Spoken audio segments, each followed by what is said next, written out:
বক্তাদের জিজ্ঞেস করতে পারে। প্রথমেই বলে রাখি, আমাদের আজকের অনুষ্ঠানের যে বিষয় খুব ভালো করে লক্ষ্য করুন, তার দুটি অংশ আছে।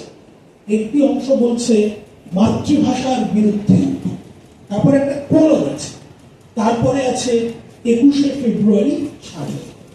এই দুটি বাক্যকে এক জায়গায় এনে কোনো আলোচনা সভা এর আগে বাংলায় হয়েছে কিনা আমরা জানি না, খুব সম্ভবত উর্দুর বিরুদ্ধে মাতৃভাষা এই একটি শব্দের সঙ্গে কেন জানি না 21শে ফেব্রুয়ারিকে মিশিয়ে দেয়, এমন ভাবে মেশানো হয় যেন তার আগে পৃথিবীতে কোনোদিন উর্দু দানবের মতো কোনো মাতৃভাষাকে আক্রমণ করে, এবং তার আগে যেন কেউ কোনোদিন ওই আমাদের প্রতিবেশী রাষ্ট্রের গৃহযুদ্ধে যারা দাঁড়িয়েছিল উর্দুর বিরুদ্ধে, তার আগে যেন আমাদের কোনো ইতিহাস নেই।